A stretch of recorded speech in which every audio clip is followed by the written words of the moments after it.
Hi there, everybody. This is Mary Kirby, and wow, the in-flight entertainment and connectivity industry has never been hotter. Of course, United-Continental making a very big announcement recently. It's partnered with Panasonic Avionics to bring Ku-band satellite-supported in-flight connectivity to its long-haul fleet. That includes the Boeing 787 twin jets. Fantastic news for any frequent flyer of United-Continental. And of course, the carrier had already reached an agreement with JetBlue subsidiary Live TV to bring Ka-band connectivity to the Continental Boeing domestic fleet. So we're looking at fleet-wide connectivity by the 2015 timeframe. Just wonderful, wonderful.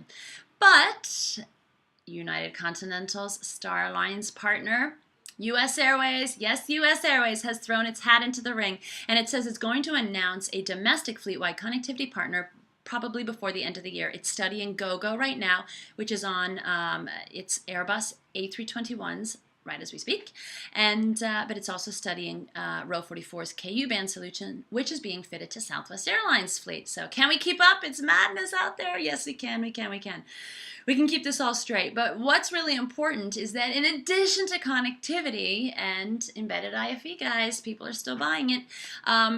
We're seeing a real need and want for live television now. I'm certain that the 2014 World Cup has something to do with this. Airlines want to be able to offer the World Cup live, in flight, especially on those ultra long haul flights. And so you're seeing the likes of Row 44, Panasonic, and others now offering these live television solutions. And I got an opportunity to get up close and personal with Panasonic Avionics Live TV offering at the recent mega event, Apex, in Seattle. And during my conversation with Panasonic, they actually dropped some little nuggets about some of the, let's be honest, sweetheart deals that they're giving to some of those initial customers to build up critical mass. But they know ultimately that airlines are all over the world going to want to offer this. So check it out and check out my exclusive with Panasonic.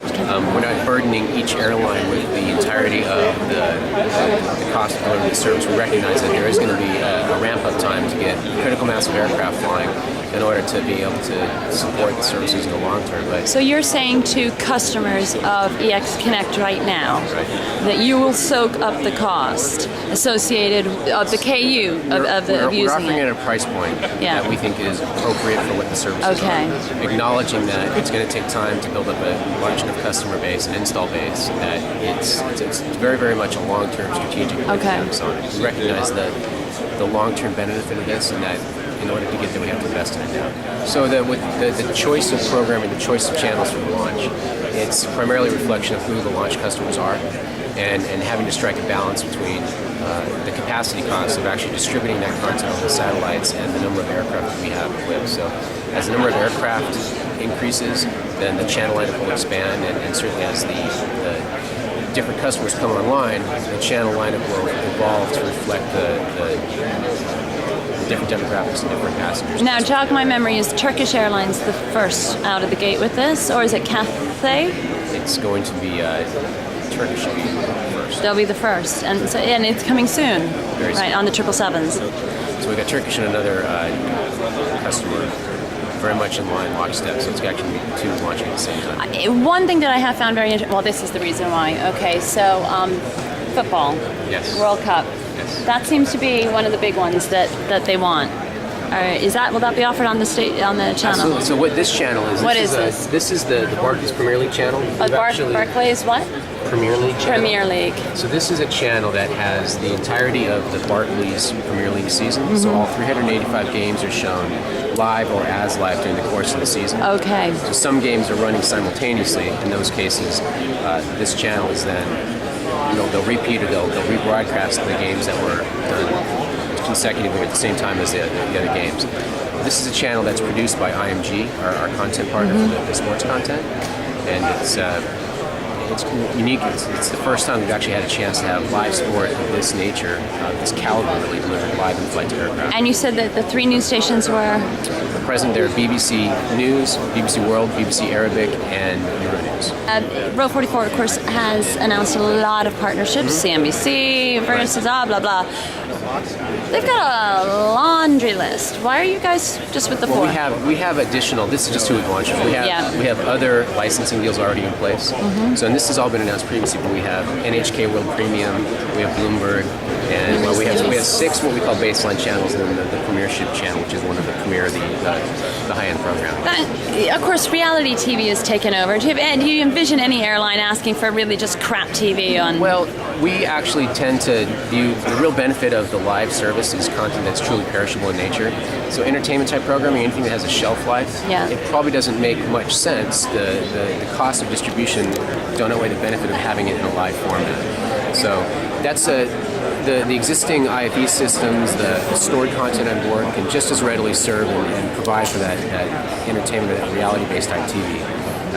Even probably better and more economical than this sort of service can. So we reserve this for the... But passengers will be using unfettered access to the internet. How much bandwidth is this going to soak up, and is it going to affect the... Not at all. So all the capacity requirements or needs for this are done incrementally to the passenger internet access requirements. Okay. So it does consume a fair amount of bandwidth, but it's something we can plan for because it's constant. This is streaming multicast to all the aircraft that are authorized to receive it under satellite at a given time.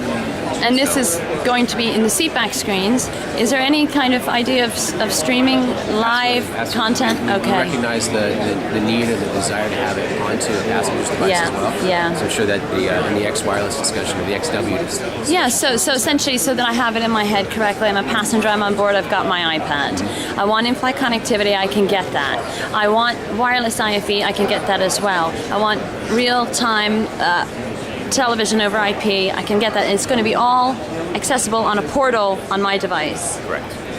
Right. We had announced previously that Gulf Air also announced that they're going to be the first carrier in the Middle East to offer all 3 of the... I remember that. That's right. So they are, just to be fair to Gulf Air, they're also going to be taking TV, and they're going to be right lockstep with Turkish Airlines. Okay. So. Okay. No, that's good. And I remember when Cathay made their announcement that they were saying that they were going to have a kind of a branded Cathay branded solution that they're really putting their stamp on it. Right. Do you have airlines that are at this juncture saying we want people to know this is a Panasonic solution, or do they want it to be the airline solution? No, Panasonic still stays a bit of a background. You guys do. Passenger-facing brand. That's not going to change, is That's it? not going to change. We are leveraging our partnerships with other consumer-facing brands, like we've done with Deutsche Telekom, T-Mobile, with the concept line and services. Okay. So that's an example of leveraging the strength of the consumer-facing brand. Okay. So between the airlines, the relationship with their passengers, and established consumer brands, we get the best reach that way. Good. All right. Anything else you think worth saying? Did we get it? Yeah.